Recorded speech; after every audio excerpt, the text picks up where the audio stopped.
In the Planet of the Apes reboot movies, we see a continuation of the original themes of the original film. Domination of one culture over another is wrong. The movies present the case that enslavement or mistreatment of other people due to a perceived primitive nature is without intellectual merit and is morally unconscionable. The original film is an allegory, not for how humans treat non-human animals, but for how humans treat other humans. But if we abandon the intentional allegory and see the films more at face value, we uncover some interesting questions.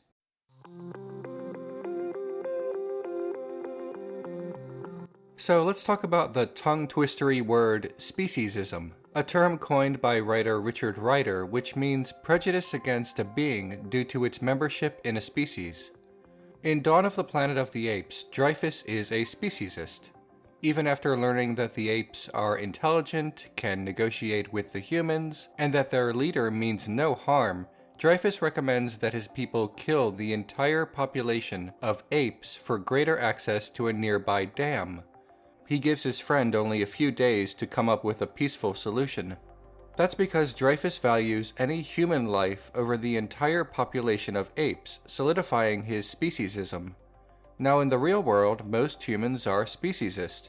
We generally value human life over non-human life. But is that only because of our own membership in the human species, which is not itself a particularly intellectual answer, or because there is enough evidence to suggest animals, even apes who display many of our characteristics, have not achieved our standard of personhood? When Will discovers Caesar is as intelligent as a human, he decides to care for the ape indefinitely. We, the audience, are meant to agree with both his decision and Caesar's rights as a person. When he is treated as an animal and imprisoned in the zoo, we are meant to sympathize with him. When Caesar is concerned that he is a pet to Will, we sympathize there as well. When the zookeeper reminds Will that Caesar is not a person, we are meant to disagree with him. But why? Well, it just feels wrong, right? Our speciesism is cast aside because Caesar feels like more than an animal. But that creates questions. How did Caesar, to the audience, achieve personhood even though he is not a human? And if Caesar existed in the real world, would we still label him a person? Where do we draw the line? Where is the threshold between a being we would consider an animal and a being we would consider having personhood and therefore greater rights? Well, many would point to the key differences between humans and apes in spite of our otherwise similar characteristics and common DNA, that being our greater intelligence and our ability to speak. Will treats Caesar differently than other apes after learning of his intelligence, but he is comfortable with normal apes being the subjects of dangerous experiments. The existence of a vastly more intelligent ape does not change the status of normal apes for Will. Caesar is a person to Will. The other apes are not. But is that enough? Why does intelligence create greater moral consideration? They do not seem related. Consider the case of the Colonel from War for the Planet of the Apes. He discovers that the virus that wiped out most of humanity has mutated. For those previously immune to the effects of the virus, a new danger has emerged. The virus can now impede greater cognitive functions in humans, most notably the ability to speak or think as well as normally. The Colonel, now infected, insists that Caesar put him out of his misery. Now that the Colonel can't communicate due to what the virus did to him, do we now consider him no longer a person? The question has two uncomfortable answers. If the answer is yes, and we still do consider him a person, but not a real-world ape with a similar lack of communication skills and cognitive abilities, it is merely speciesist and without a philosophically sound reason. Now, if the answer is no, and we don't consider him a person anymore, then this eliminates treating real-world humans with cognitive disabilities as people. Either answer is terrifying and morally outrageous. To the Colonel, his definition of personhood is clear: intelligence. It is the essential component to humanity, and without it, we are not people to him. However, the film seems to disagree with this. For one, Caesar refuses to kill him for this alone.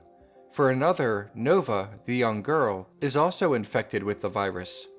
Because of this, she is mute and does not have the functions she once did.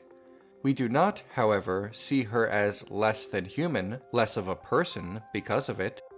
One way that we measure intelligence is by our capacity for language. When Caesar first shouts no, the zookeepers regard him differently.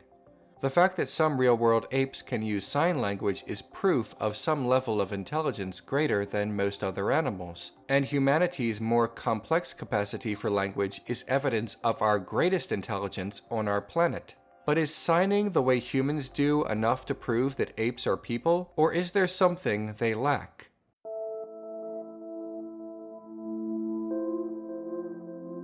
How else can we determine if apes are people?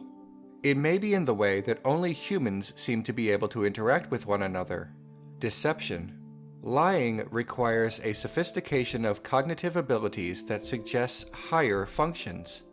Not intelligence in the way that the apes in the laboratory are given mental tests to see how far along their development is, but social intelligence and emotional intelligence that goes beyond the basic ability to learn and retain information.